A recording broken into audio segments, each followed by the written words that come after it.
जय जय राम। सादर नमन परम प्यारे राम, परम पूज्य गुरुजन, परम दिव्य आत्माएं और आप सबके मंगल आशीष के परमेश्वर अकारण कृपा करके अपने श्री चरणों में लेकर आए हैं।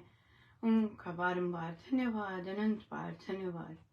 गुरुजनों के अकारण कृपा से वे हमें इस समय मन के रूपांतरण में लेकर आते हैं। उनका बहुत बहुत धन्यवाद, अनंत बार धन्यवाद, अनंत बार धन्यवाद। आज 13 तारीख जनवरी 13 है आपके, और लोहड़ी के पावन पर्व पर बहुत बहुत शुभ व मंगल कामनाएं। परमेश्वर ये इस पर्व से बहुत बहुत खुशियां लेके आए, आनंद लेके आए, प्यार लेके आए प्यार लेके आए। और ऑफ कोर्स हमारा मेन ऑब्जेक्टिव परमेश्वर से हम हर समय संयुक्त रहें, ऐसी कृपा प्रभु बरसाएं। लोहड़ी का पर्व सदाचार पे बेस्ड है और ये मनाया ही सदाचार को अपलिफ्ट करने के लिए, सदाचार की विजय के लिए मनाया जाता है। सो हम सबको बहुत बहुत बधाई।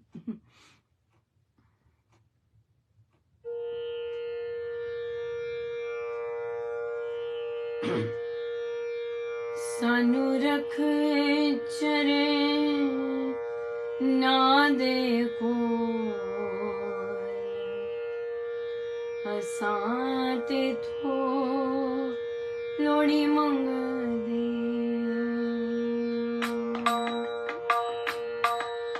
लोहड़ी मंग दे, लोहड़ी मंग दे महाराज, हसाते थो लोहड़ी मंग दे, लोहड़ी मंग दे, लोहड़ी मंग दे महाराज, हसाते थो लोहड़ी। सानू रख चरना दे कोल, हसाते थो लोहड़ी मंग दे, सानू रख चरना दे कोल, हसाते थो लोहड़ी मंग दे, लोहड़ी मंग दे, लोहड़ी मंग दे महाराज, हसाते थो लोहड़ी मंग दे, लोहड़ी मंग दे, लोहड़ी मंग दे महाराज, हसाते थो लोहड़ी मंग दे, सानू रख चरना दे कोल, हसाते थो लोहड़ी मंग दे, सानू रख चरना दे कोल, हसाते थो लोहड़ी मंग दे, लोहड़ी मंग दे, लोहड़ी मंग दे महाराज, हसाते थो लोहड़ी मंग दे, लोहड़ी मंग दे, लोहड़ी मंग दे महाराज, हसाते थो लोहड़ी मंग दे, सानू रख चरना दे कोल, हसाते थो लोहड़ी मंग दे, सानू रख चरना दे कोल, हसाते थो लोहड़ी मंग दे, सानू रख चरना दे कोल, हसाते थो लोहड़ी मंग दे। श्रीमद् भगवद गीता भाषा जी,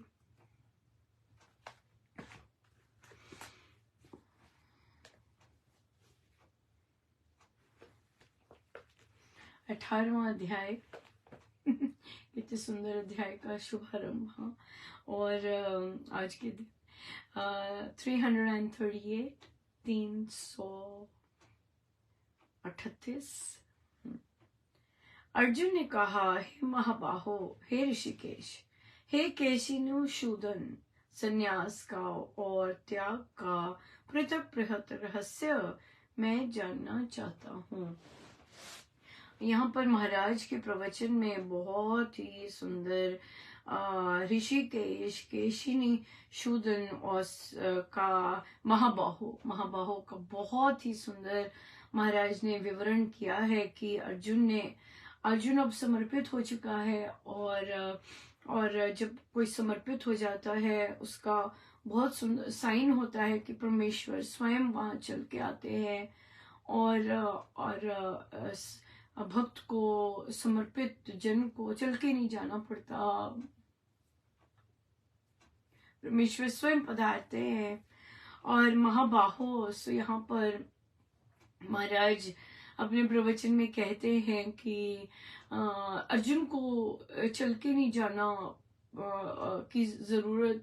अर्जुन कहता है आपकी इतनी लंबी लंबी भुजाएं हैं कि आप मुझे पकड़कर, आपकी लंबी भुजाएं मुझे पकड़कर अपने हृदय से लगा सकती है इतनी, क्योंकि मुझे चल के नहीं आना पड़े, लेकिन आपकी इतनी लंबी लंबी महाबाहो कि मुझे मेरा संरक्षण कर सकती हैं। ऐसे ऐसे ऐसे भावों से जब हम प्रभु को देखते हैं और प्रभु की तरफ नजर जाती है, कितनी कितनी सुरक्षा मिलती है, इतनी कि प्रभु ने कैसे कैसे थामा हुआ है, कैसे पकड़ा हुआ है।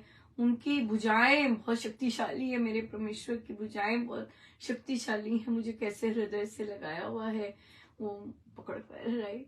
ऋषिकेश, इसी तरह से ऋषिकेश का भी बहुत सुंदर मीनिंग है, और केशिनी शूदन का भी बहुत सुंदर महाराज ने इन सब के बहुत सुंदर मीनिंग्स बताए। सो संन्यास का और त्याग का पृथक पृथक रहस्य मैं जानना चाहता हूँ। श्री भगवान ने कहा, संसारिक पदार्थों की कामना से उत्पन्न हुए कर्मों के त्याग को, कामना हुई, कामना के कारण हमने कर्म किए, तो ज्ञानी लोग संन्यास नाम से जानते हैं, और सब कर्मों के फलों के त्याग को बुद्धिमान लोग त्याग कहते हैं। कई एक विचारवान जन कहते हैं कि दोष पाप की भांति कर्म त्याग देने योग्य हैं, और दूसरे लोग कहते हैं कि यज्ञ, दान, तप और कर्तव्य कर्म त्याग देने योग्य नहीं है। हे भरत श्रेष्ठ, वहां त्याग के संबंध में तू मेरा निश्चित सिद्धांत सुन। हे पुरुष व्याघ्र, त्याग निश्चय पूर्वक 3 प्रकार का कहा गया है। यज्ञ, दान, तप और कर्तव्य कर्म त्यागने योग्य नहीं है, किंतु करने योग्य ही है। यज्ञ करना, दान देना और तप का करना, ये कर्म बुद्धिमानों को भी पवित्र करने वाले हैं। हे पार्थ, परंतु ये यज्ञ आदि कर्म भी आसक्ति और फलों की कामना को त्याग कर करने चाहिए। ये मेरा निश्चित और उत्तम मत है। यज्ञ आदि कर्म भी आसक्ति और फलों की कामना को त्याग कर करने चाहिए। आसक्ति की मैं कुछ कर रहा हूँ, मेरे से प्रभु ये करवा रहे हैं, मैं और मेरापन इन्वॉल्व होता है, उसको छोड़कर फलों की कामना को त्याग करना, और उसकी कामना, फल क्या मिलेगा मुझे उसको त्यागना बहुत बहुत जरूरी है। जो भी काम कर रहे हैं, चाहे ऑफिस का काम कर रहे हैं, चाहे घर का सफाई कर रहे हैं, चाहे घर के लोगों की देखरेख कर रहे हैं, चाहे कार्य क्षेत्र का काम है, चाहे सत्संग का काम है, हर एक चीज में अगर हम बोलना ही शुरू कर दें कि प्रभु ये भी राम काज है, ये मेरा ऑफिस में, मेरा कार्य क्षेत्र में ये भी राम काज है प्रभु, ये आपके श्री चरणों में, ये भी आज आपने ये काम करवाया प्रभु, ये भी आपके श्री चरणों में, आप मुझसे पढ़ाई करवा रहे हैं प्रभु, ये भी मेरा राम काज ही बने, ये आपके श्री चरणों में, राइट। इस तरह से हम क्या होगा कि हम ना तो किसी चीज को पसंद नापसंद करेंगे, केवल कर्म राम काज करके वो कर्म करेंगे, राइट। ये चीज जो है, तो ये चीज कर्म योग बना देती है, और फिर डेफिनेटली हम फिर उन चीजों पे जाते हैं। तो आसक्ति का त्याग करना, यहाँ पे मन बहुत जबरदस्त खेल खेलता है। मैं अपने बच्चों का पेट पालने के लिए या वो करने के लिए गलत कदम उठा रहा हूँ, या मैं बच्चों के लिए ही तो सब कुछ कर रहा हूँ, मैं बच्चों के लिए ही तो मैंने घूस ली, मैंने बच्चों के लिए ही तो, अपने घर के लिए ही तो मैंने गलत काम, सदाचार से मैं गिरा या मैं गिरी, बच्चों के लिए ही तो किया सब कुछ। नहीं, ये तो सही नहीं है, आसक्ति का त्याग, राइट। तो इसलिए वो कर्म फिर सही सही सही जगह बिल्कुल नहीं जाएंगे। या सो हम यहीं रुकेंगे, और एक बार फिर से आप सबको लोहड़ी की बहुत बहुत शुभ मंगल कामनाएं। आज सैटरडे है, हमारा सेलिब्रेशन तो होगा ही। पहले हमारा हम लोग लाइव बुक के लिए आएंगे, और फैमिली गेट टुगेदर में आएंगे, और उसके बाद हमारा सत्संग लाइव होता है सैटरडे को। भक्ति प्रकाश जी का पाठ होगा, और उसमें हम लाइव में आएंगे। सो हमारी सेलिब्रेशन तो भक्ति प्रकाश जी के पाठ से होगी। सो गुरुजनों का बहुत बहुत धन्यवाद, अनंत बार धन्यवाद, अनंत बार धन्यवाद। सो हम समर्पण पर ही चर्चा हमारी चल रही थी, और क्वेश्चन आया था कि जैसे मैं निर्णय लेती हूँ, कोई मैंने निर्णय लिया तो मुझे कंफ्यूजन हो जाती है, ये मैंने निर्णय लिया, ये प्रभु की इच्छा थी। देखिए, जब तक हम पूर्ण रूप से रामाश्रित नहीं होते प्रभु की, और जहां हमें अभी मैं और प्रभु में कंफ्यूजन रहता है कि मेरा निर्णय है, प्रभु का निर्णय है, इस तरह की कंफ्यूजन है अभी, तो अभी कर्तापन है, राइट। और कर्तापन है जब, तो फिर उसको कैसे अंडरस्टैंड करें कि मैंने ये निर्णय लिया। तो यहाँ पर महाराज कहते हैं कि हर चीज तो प्रभु की इच्छा से हो रही है, राइट। सो हमारे जीवन में जो भी घटनाएं घटती हैं वो प्रभु इच्छा से हो रही है, राइट। बिल्कुल, ये हम मानते हैं, सभी मानते हैं। और फिर तो हमारे जो प्रारब्ध है आगे लाते हैं, वो प्रभु लेके आते हैं। जो हमारी घटनाएं घटनी होती हैं वो, और जो पात्रों ने जो जिस तरह से कर्म होने होते हैं, वो परमेश्वर हमारे आगे लेके आते हैं। और फिर सभी के आगे, जितने समस्त मानव जाति है, सभी के आगे वो नियम एक सा ही चल रहा है। नियम के अनुसार उनके आगे उस समय प्रारब्ध आते हैं, और उसी नियम के अनुसार हम लोग एक्ट करते हैं, और फिर हमारा फिर फल मिलता है। तो उसका, चाहे आपको दिख रहा है कि मैंने ये निर्णय लिया, लेकिन वो प्रारब्ध ही आपसे वैसा खेल करवा रहे होते हैं, प्रारब्ध ही इस तरह के शब्द बुलवा रहे होते हैं, प्रारब्ध ही अगर फूट डलवानी है आपसे, फूट डलवाएंगे, प्रारब्ध ही डलवा रहे होते हैं, क्योंकि ऐसा होना होता है। और आप अपने प्रभु के नियम के अनुसार हम सब चल रहे होते हैं, राइट। तो अब यहाँ पे डिफरेंस कैसे देखें कि मेरा निर्णय था, तो आपके कर्मों ने आपसे वह निर्णय करवाया, फिर आपको जो फल मिलना था मिल गया, राइट। चाहे वो अच्छा फल है या बुरा फल है, हाँ, उस चीज को आप काटना चाहते हैं, क्योंकि प्रभु तो क्या करते हैं, जितनी भी सिचुएशंस लेके आते हैं, महाराज कहते हैं कि प्रभु को तो है कि इनका कर्म धुल जाए, राइट, इनका कर्म धुल जाए। तो जब कोई परिस्थिति आती है और हमने कोई डिसीजन ले लिया, अब उसका जो फल मिल रहा है मुझे, तो मैं जब हाथ जोड़ती हूँ, ठीक है प्रभु, जैसे आपकी इच्छा, और मैं इसको सहस्रोधार्य करता हूँ या करती हूँ,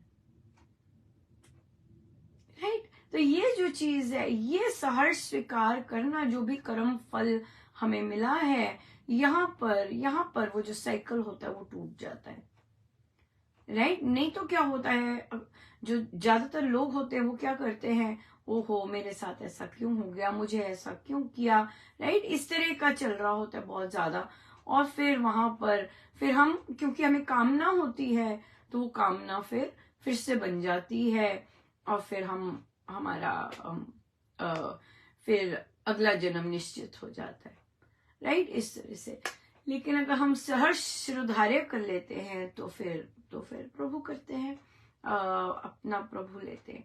अब ये भी होता है कि जब हम ये कहते हैं कि महाराज कहते हैं कि नहीं, जो भक्त समर्पित हो जाता है फिर प्रभु सब कुछ अपने हाथ में ले लेते हैं, अपने अनुसार चलाते हैं, अपने उन अब वो उसके अपने कर्म नहीं होते, वो गुरु चलाते हैं उसे, गुरु उससे काम करवाते हैं, इस तरह से बातें आ जाती हैं जब हम समर्पित होते हैं। जब हम बार बार कहते हैं नहीं प्रभु जैसे आपने चलाना है, मेरे को क्या पता है, मुझे क्या पता है, आप चला रहे हो, मुझे क्या पता है, अगर आपने ये सिखाना है तो ये सिखाना है, अगर आपने ये करवाना है तो ये करवाना है, तो आप ही करवा रहे हो। तो क्या होता है कि जो भी हमारे निहित कर्म है या प्रारब्ध जो आने होते हैं वो आते जरूर हैं और हमें ध्यान भी नहीं होता, हमें ध्यान ही नहीं होता कि वो आए हैं, उन्होंने अपना अगर पीड़ा देनी है तो पीड़ा दे गए, मुस्कुराहट देनी है तो मुस्कुराहट दे के चले गए, खत्म हो गए, उनकी तरफ ध्यान ही नहीं जाता, वो इस तरह से होके निकल जाते हैं।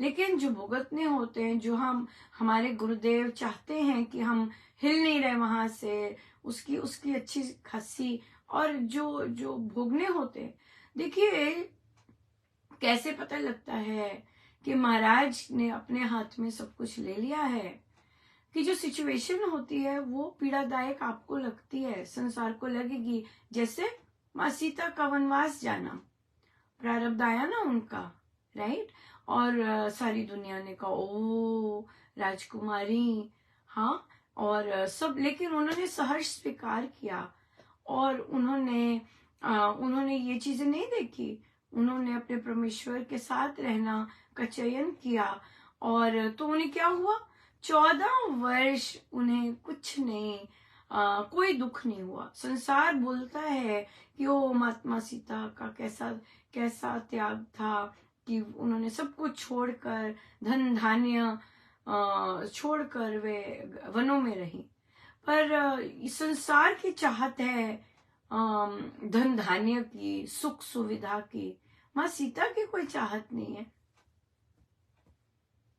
संसार की चाहत होती है, तभी वो बोलती हैं बेचारी वहां वन में गई, कैसे वन में रही, ऐसे रहने वाली, दुख होता है संसार को इस बात का देखकर। लेकिन उनको नहीं दुख हुआ, चाहे उनके पास कोई सुख सुविधा नहीं थी, चाहे उनके पास नीचे पैर में पहनने के लिए नहीं थे, डिफरेंट वस्त्र नहीं थे पहनने के लिए, डिफरेंट आभूषण नहीं थे, लोग प्रणाम नहीं करते थे, अच्छा भोजन नहीं था, कुछ भी नहीं था, रहने को स्थान नहीं था वनों में। पर उनको वो प्रारब्ध टच नहीं कर पाया। क्यों? क्योंकि उन्होंने सहर्ष स्वीकार किया था, उनको वो प्रारब्ध टच नहीं कर पाया। लेकिन जब मोह आ गया ना, मुझे वो हिरण चाहिए, मोह आ गया, आसक्ति हो गई उससे।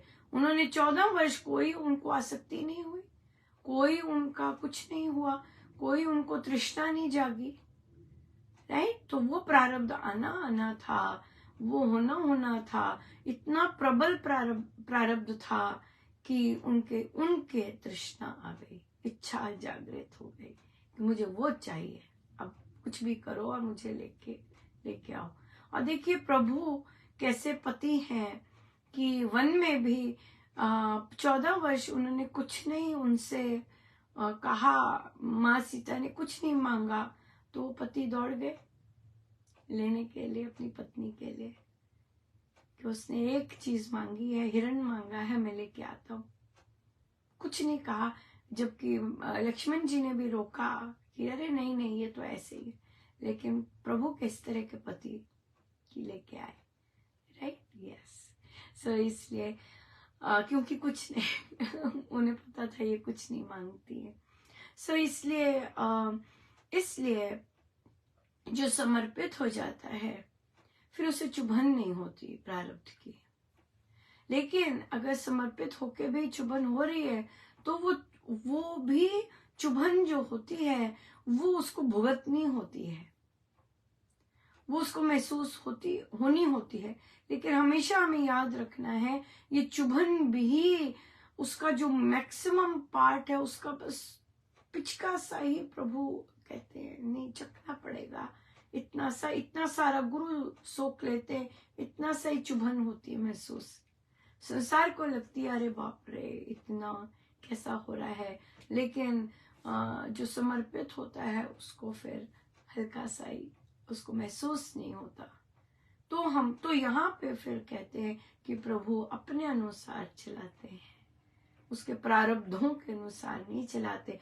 प्रारब्धों के अनुसार उसे 100/100 पीड़ा मिलनी थी, लेकिन गुरु जब चलाते हैं तो उसे 10/100 पीड़ा मिली है। सो ये चीज होती है। सो तभी कहते हैं कि अरे नहीं, जैसे उन साधिका जी का पूरा हाथ ट्रेन के दरवाजे में आ गया, तो अगर देखिए और कैसी जबरदस्त पीड़ा हुई होगी, और फिर उसके बाद पर कुछ नहीं टूटा, कुछ भी हो सकता था, सारा हाथ उंगलियां आधी हो सकती थी, कितने भारी भरकम दरवाजे होते हैं है ना, पर कुछ नहीं, कुछ क्रैक नहीं आया, बाद में थोड़ी सी पीड़ा हुई।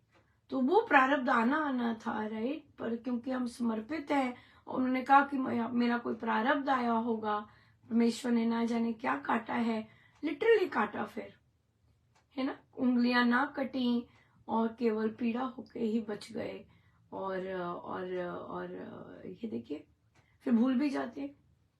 सो इसलिए ये चीज होती है जो प्रभु अपने हाथ में सब कुछ लेते हैं। लाइफ स्टोरी तो वैसे ही चलती है, लेकिन एक और चीज होती है संतों से, हमारा जो जैसे हमारा कहते हैं ग्रह नक्षत्र राइट, हम ये भी हमारे जो प्रारब्ध होते हैं वही है ना ग्रह नक्षत्र, तो उसमें कई चीजें मंद होती हैं, कई सुंदर चीजें भी मंद होती हैं, लेकिन संत की कृपा से वो छोटा छोटा जो मंद होता है वो बड़ा हो जाता है।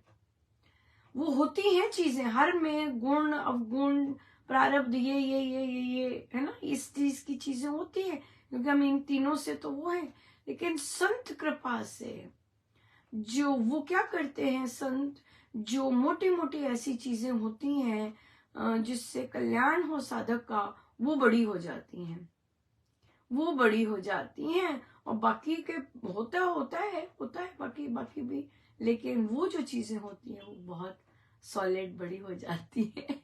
ये संत कृपा से होता है ना। कोई सोए हुए होते हैं शुभ कर्म, वो जाग जाते हैं, सब कुछ संत से हो जाता है, सब कुछ पॉसिबल है, आज की तारीख में भी पॉसिबल है और हर टाइम में पॉसिबल है। हमारे गुरुजन ऐसे हैं।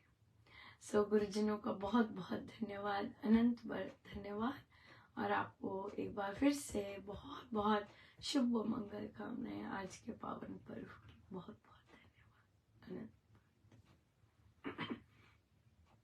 आइए हम सीधे होकर बैठे।